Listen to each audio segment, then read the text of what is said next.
We start 13 News at noon with this. Some traffic delays along I-70 in Hancock County. Crews there working a vehicle fire. This is near mile marker 98 going westbound near Mount Comfort Road. Of course, we'll continue to monitor that car fire and traffic issues on I-70 in Hancock County. Good afternoon. Welcome to 13 News at noon. I'm Dustin Grove here with meteorologist Sean Ash. Hope you had a great weekend.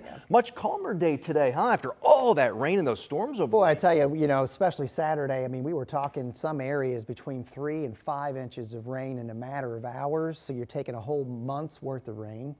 And that's why we had that, flooding. So it's nice to kind of give us a little break here and we'll take it. Settle things down. It is humid, but it's not the oppressive mugginess that we had over the weekend.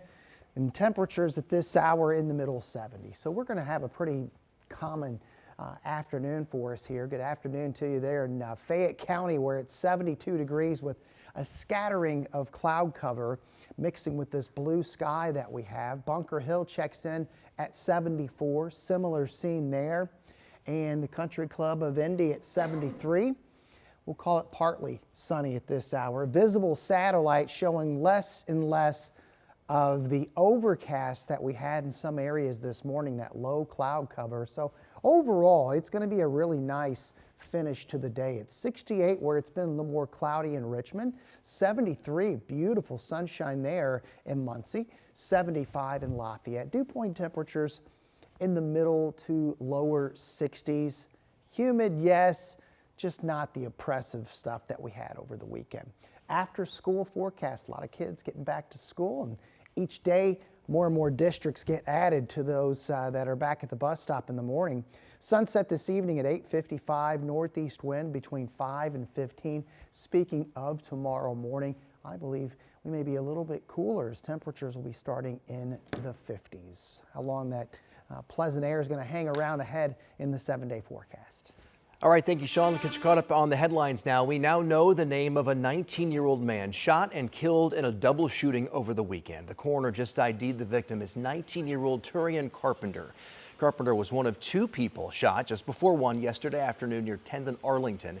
He died at the hospital. The other victim was found inside an apartment complex, shot multiple times, but alive. Police say they have made an arrest in this case. We're now reaching out to the prosecutor to see if charges will be filed. Of course, we'll let you know as soon as we learn more on that. We also now know the name of the victim in another deadly shooting over the weekend on the east side. This one happened around 6:30 Sunday morning near 34th and Emerson. Police arrived to find 26-year-old Keenan Poe Jr. dead. Police don't know exactly when or why he was shot. This is not what we should be waking up to here in Indianapolis. People should not have to lose their life because of a disagreement or whatever the case may be that led up to gunfire ringing out and this individual losing their life.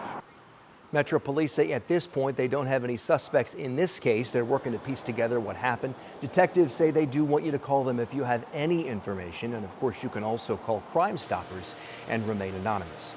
And we have an update on a shooting Friday night near East 19th and Emerson. One of the men injured has died. The coroner identified him as 53-year-old Lamont Johnson. The other man who was shot is Lawrence Police Reserve Lieutenant Bill Benjamin, who was off duty at the time. He's expected to be okay. We still have minimal details on how this all happened. Lawrence Police are handling what they call an administrative investigation into that incident. Right now, 7 fraternity members at IU, Indiana University, they're facing felony hazing charges. Those charges come after 2 people were sent to the hospital with serious injuries from an initiation event last fall. We reported on that incident with Phi Kappa Psi back in October of 2025. Court documents say about 36 pledges attended that event and were ordered to do hours of push-ups, planks, brother squats, and more. Well, 2 pledges ended up being hospitalized for rhabdomyolysis. That's a serious breakdown of the muscles. Now, prosecutors are charging members allegedly involved. The initial hearing for those members is set for September 1st. Brad showed up, no matter the request, no matter the call. He was there. And his selfless legacy will never be forgotten. His loss is immeasurable, but we will hold on to his laughter, his storytelling, his compassion, and his caring heart. He touched everyone he met and made us all better people. Poignant and powerful words there from Jason Fischer, the brother of fallen Lynn Town Marshal Brad Fischer. Jason sharing those heartwarming remarks at his brother's funeral over the weekend. Brad Fischer was killed in the line of duty last Wednesday. He was setting out stop sticks when a suspect lost control and hit him. First responders from across the state made up the long procession to the cemetery after the service. Brendan Schaff was along the route talking with people who came to pay their respects.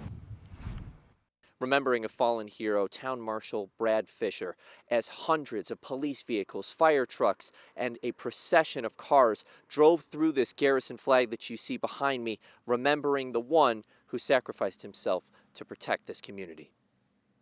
Brad Fischer was only 50 years old when he lost his life, but he left a lasting impression on the Lynn community. He graduated high school from the same place where the public came to pay their respects on Sunday. He was a police officer, firefighter, and EMT. He was also a baseball coach at Randolph Southern, an umpire, and an avid Cubs fan. Robert Albertson lives along the procession route on US 36 and came to pay his respects. Dressed in a Cubs shirt for Brad, he put out a sign and lowered his flags to half-staff. For them to see, to let the family know how much we all care for them and to remember Brad by. For miles, you could see the flashing lights of emergency vehicles in the procession, the truck carrying Fischer surrounded by police motorcycles, eventually driving through the large garrison flag. I know he'll be remembered as a great father. Like I said, for his kids to follow in his footsteps, what father wouldn't want that? Kathy Snyder was one of several locals who lined up along the procession route. He helped me when I had a wreck. He was a first responder when my father-in-law needed him 3 or 4 times, and he was there to help. Snyder hopes others will follow in Brad's footsteps, always helping those who need it. It means a lot for me to be here. So I'm very proud of being here and supporting him. Once the procession made it to the Spartanburg Cemetery, a final opportunity to honor a fallen hero. A small community who lost someone with a big heart. Now, they'll continue supporting the ones he left behind. In Randolph County, Brandon Schaff, 13 News.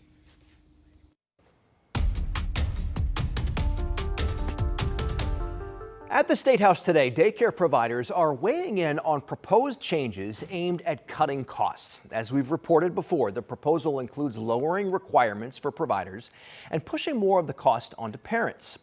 Governor Braun says he will listen to all voices before making a final decision, and that could take months. We have more on today's testimony on 13 News at 6 o'clock.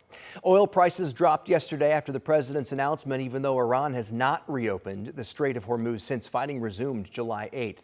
That means gas prices, they're also falling at least a little bit. Right now, AAA showing the national average at $4.09 a gallon. Our statewide average is $3.60, but that's expected to go up later this week. The suspension of the sales and excise taxes on gas officially end Thursday. Braun can only suspend the taxes again if he gets approval from other lawmakers or calls for a special legislative session, and no indication that that is going to happen. Much more on this story coming up tonight at 5.